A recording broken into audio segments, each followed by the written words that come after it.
श्री सीतारामचंद्राभ्याम नमः। श्रीमद्वाल्मीकीय रामायणं बालकांडं त्रयोदशः सर्गः।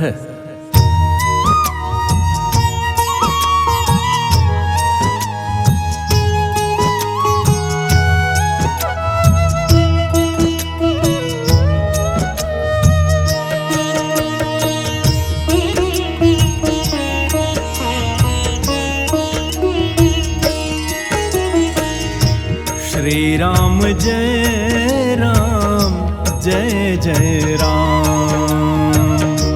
श्री राम जय राम जय जय राम।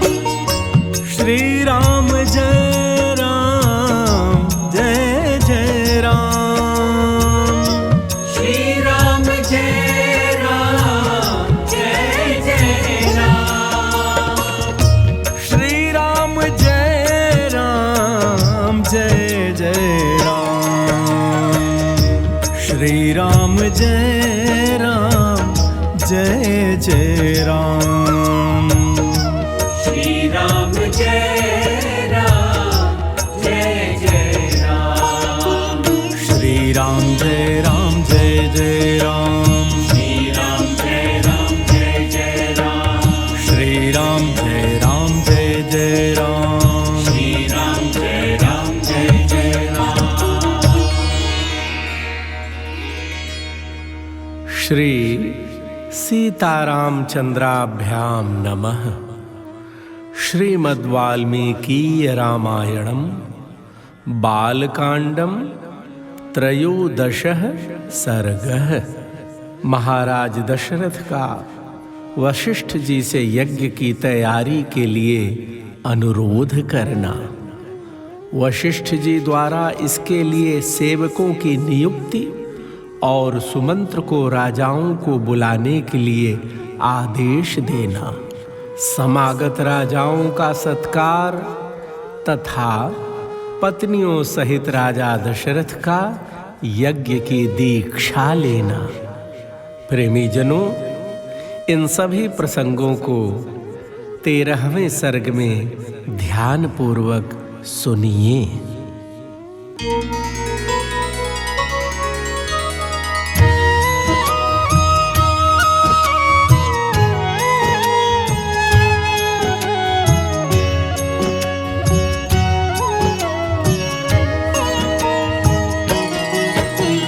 पुनः प्राप्ते वसन्ते तु पूर्णः संवत्सरो भवत्।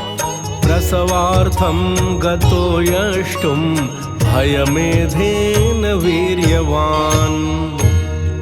वर्तमान वसंत ऋतु के बीतने पर जब पुनः दूसरा वसंत आया तब तक 1 वर्ष का समय पूरा हो गया। उस समय शक्तिशाली राजा दशरथ संतान के लिए अश्वमेध यज्ञ की दीक्षा लेने के निमित्त वशिष्ठ जी के समीप गए। अभिवाद्य वशिष्ठं च न्यायतः प्रतिपूज्य च अब्रवीत् प्रश्रुतं वाक्यं प्रसवार्थं द्विजोत्तमम्। वशिष्ठ जी को प्रणाम करके राजा ने न्यायतः उनका पूजन किया और पुत्र प्राप्ति का उद्देश्य लेकर उन द्विज श्रेष्ठ मुनि से यह विनय युक्त बात कही। यज्ञों में क्रियतां ब्रह्मन् यथोक्तं मुनि पुंगव। यथा न विघ्ना क्रियन्ते यज्ञांगेषु विधीयताम्।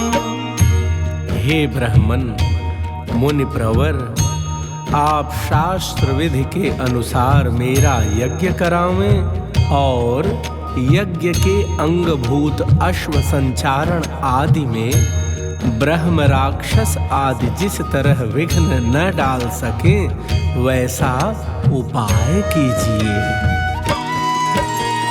भावान् स्निग्धः सुहृन्मह्यं गुरुर्भक्तिमान् पुरुष परमो महान वोढव्यो भवता चैव भारो यज्ञस्य चोद्यतः।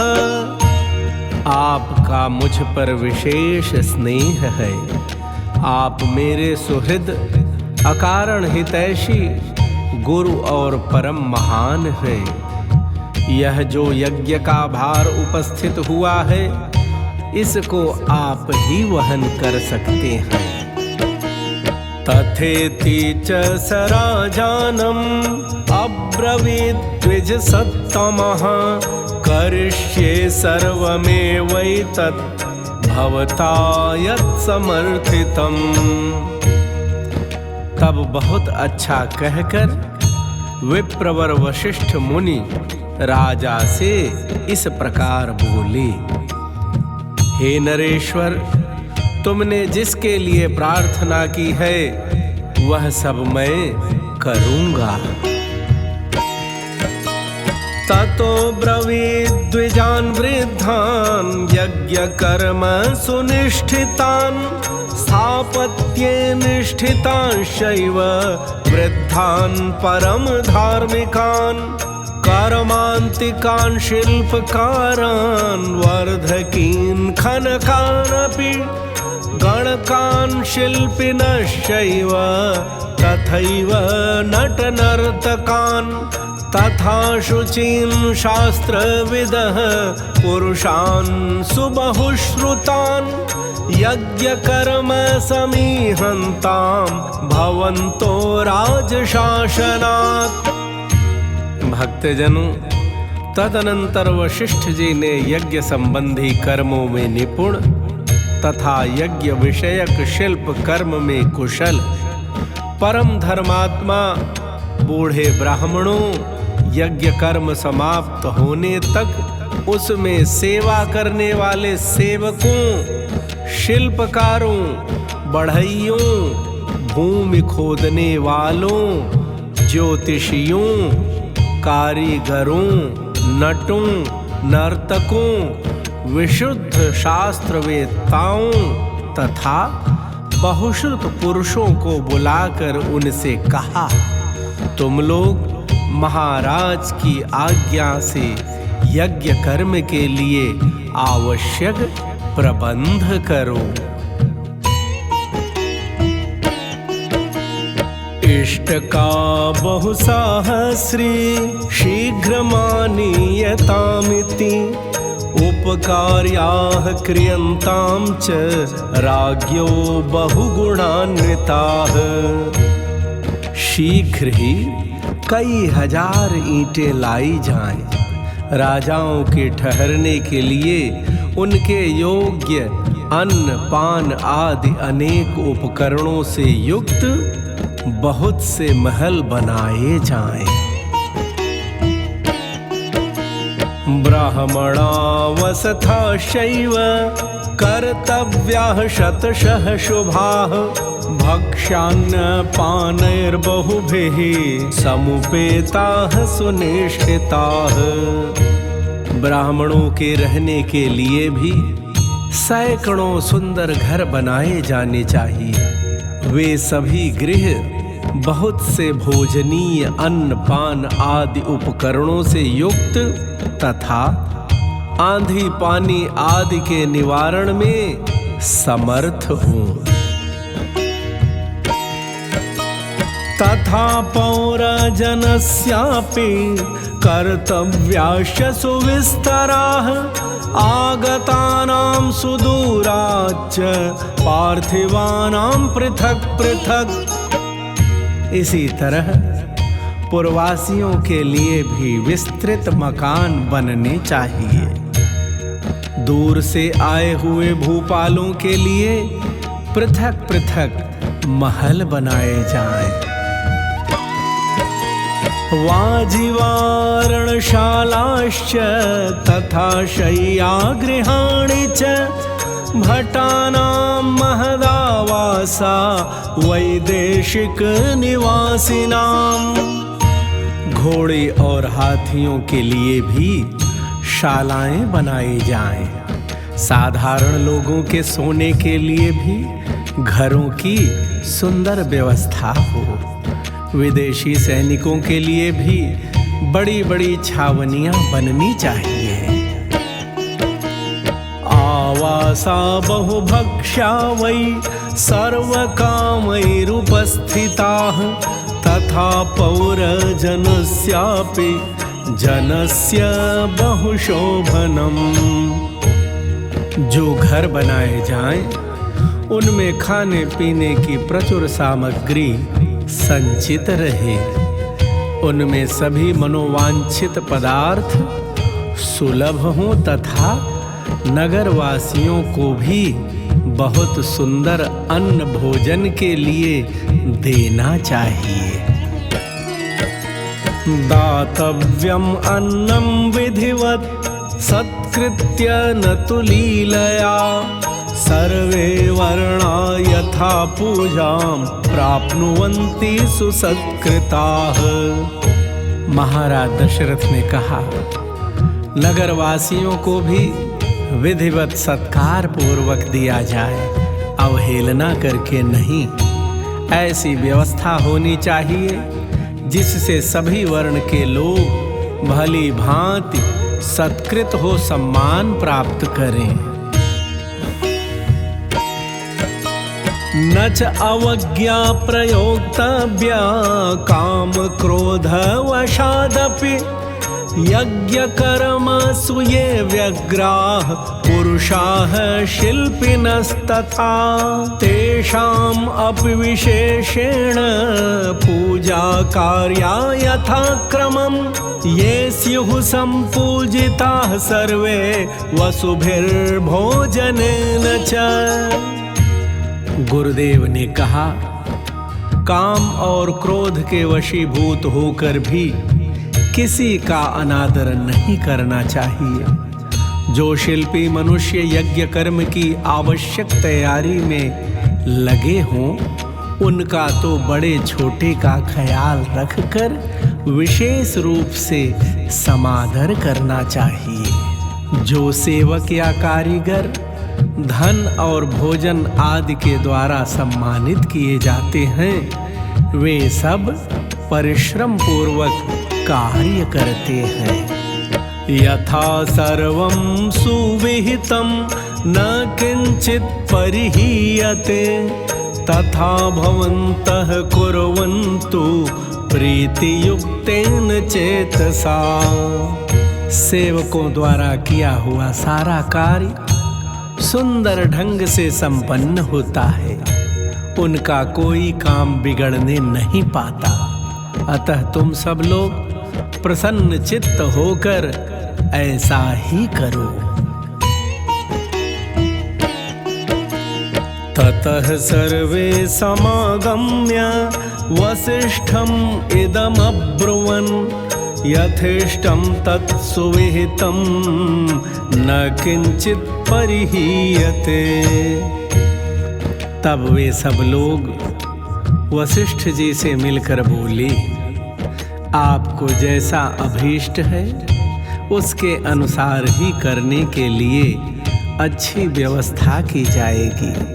कोई भी काम बिगड़ने नहीं पाएगा। यथोक्तं तत् करिष्यामो न किंचित परिहास्यते। ततः सुमन्त्रमाहूय वसिष्ठो वाक्यमब्रवीत् निमन्त्रयस्व नृपतीन् पृथिव्यां ये च धार्मिकाः ब्राह्मणान् क्षत्रियान् वैश्यान् शूद्रांश्चैव सहस्रशः। आपने जैसा कहा है हम लोग वैसा ही करेंगे, उसमें कोई त्रुटि नहीं आने देंगे। तदनंतर वशिष्ठ ने सुमंत्र को बुलाकर कहा, इस पृथ्वी पर जो जो धार्मिक राजा ब्राह्मण क्षत्रिय वैश्य और सहस्रों शूद्र हैं, उन सब को इस यज्ञ में आने के लिए निमंत्रित करो। समानयस्व सत्कृत्य सर्वदेशेषु मानवान् मिथिलाधिपतिं शूरं जनकं सत्यवादिनं तमानय महाभागं स्वयमेव सुसत्कृतं पूर्वं सम्बन्धिनं ज्ञात्वा ततः पूर्वं ब्रवीमि ते। सब देशों के अच्छे लोगों को सत्कार पूर्वक यहाँ ले आओ। मिथिला के स्वामी शूरवीर महाभाग जनक सत्यवादी नरेश हैं। उनको अपना पुराना संबंधी जानकर तुम स्वयं ही जाकर उन्हें बड़े आदर सत्कार के साथ यहाँ ले आओ। इसीलिए पहले तुम्हें यह बात बता देता हूँ। तथा काशीपतिं स्निग्धं सततं प्रियवादिनं सद्वृत्तं देवसंकाशं स्वयमेवानयस्वः। इसी प्रकार काशी के राजा अपने स्नेही मित्र हैं और सदा प्रिय वचन बोलने वाले हैं। वे सदाचारी तथा देवताओं के तुल्य तेजस्वी हैं, अतः उन्हें भी स्वयं ही जाकर ले आओ।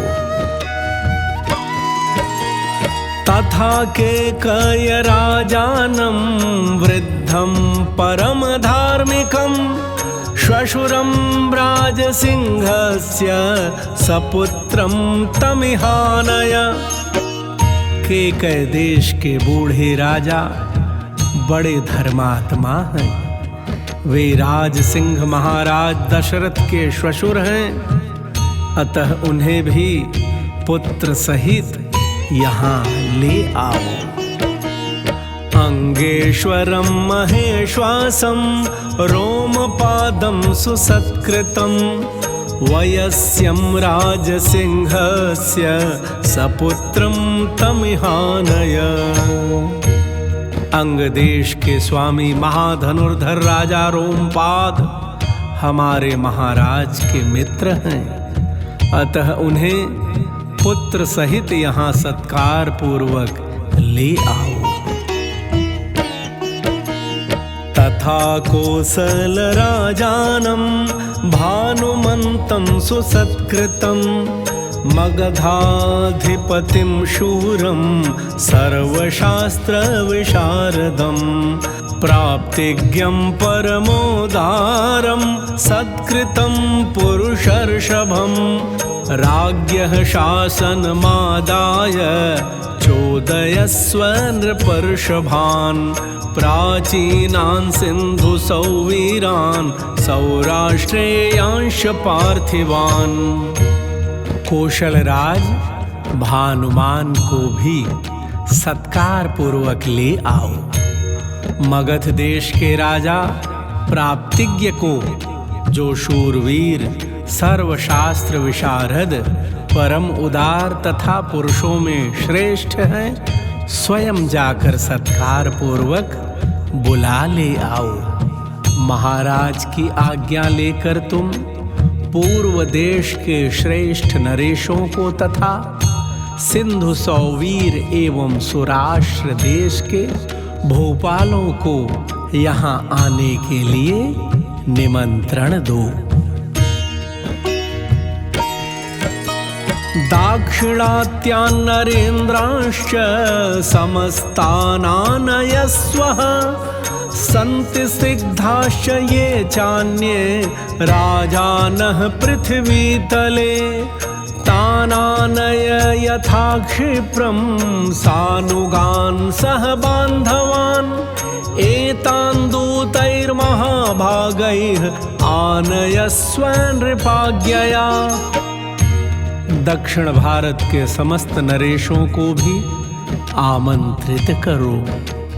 इस भूतल पर और भी जो नरेश महाराज के प्रति स्नेह रखते हैं, उन सब को सेवकों और सगे संबंधियों सहित यथासंभव शीघ्र बुला लो। महाराज की आज्ञा से बड़भागी दूतों द्वारा इन सब के पास बुलावा भेज दो।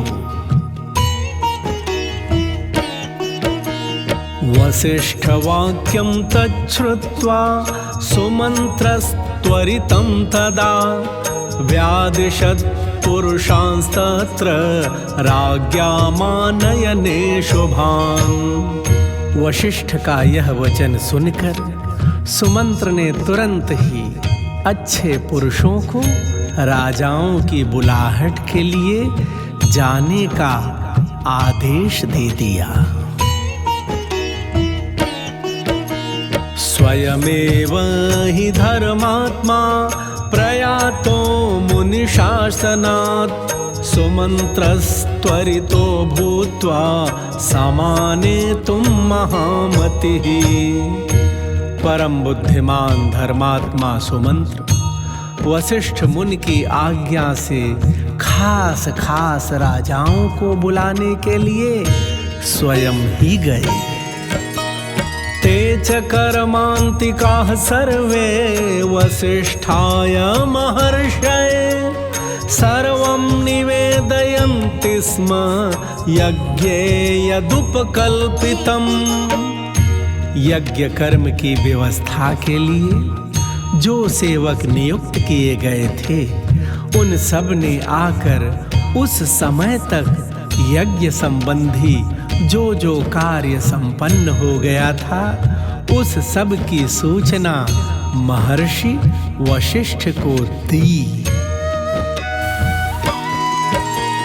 ततः प्रीतो द्विजश्रेष्ठः तान् सर्वान् मुनिरब्रवीत् अवज्ञया न दातव्यं कस्यचिल्लीलयापि वा।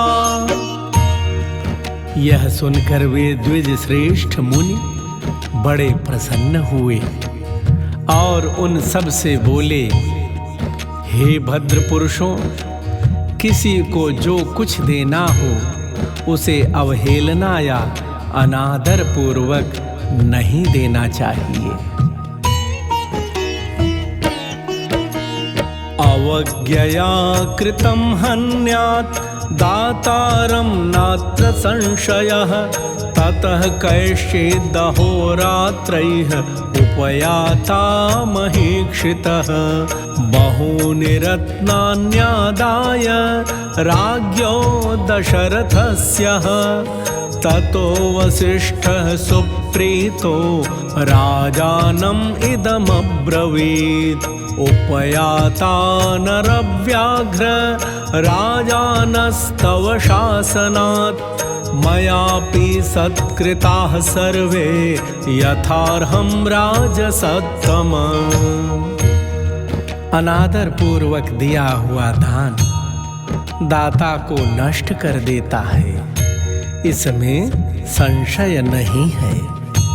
तदनंतर कुछ दिनों के बाद राजा लोग महाराज दशरथ के लिए बहुत से रत्नों की भेंट लेकर अयोध्या में आए।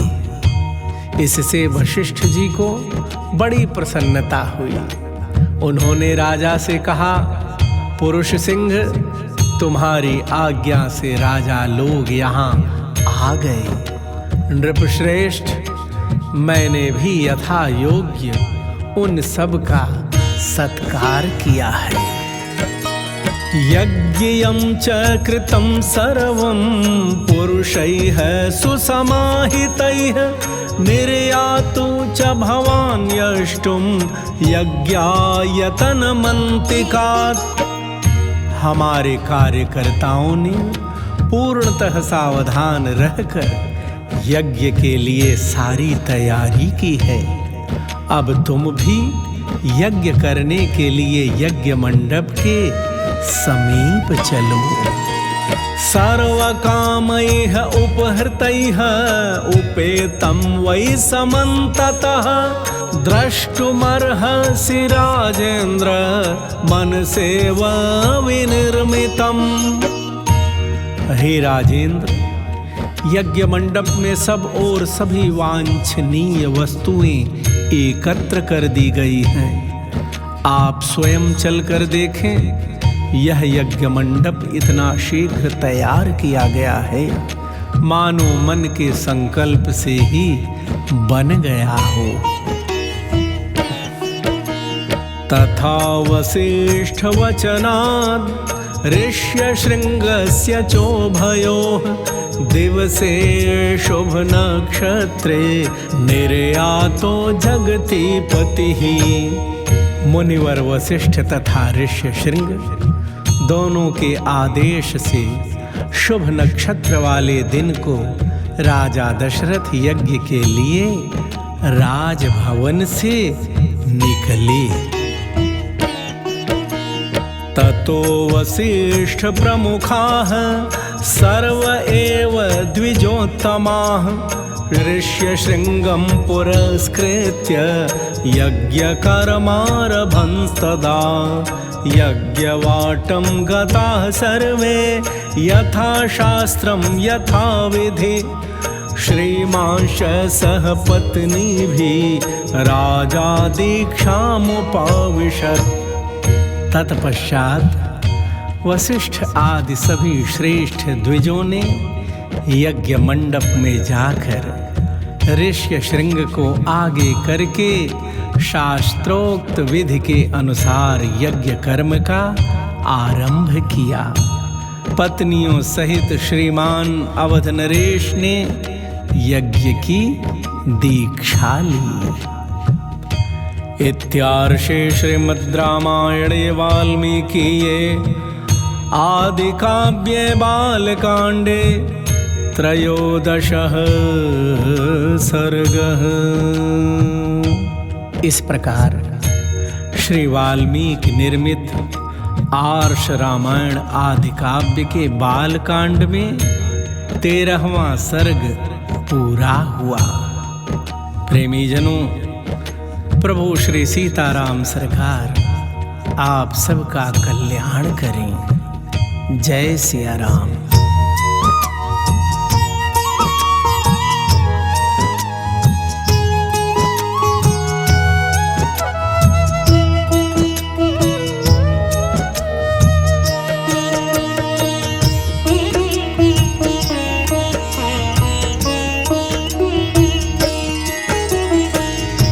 श्री राम जय राम जय जय राम।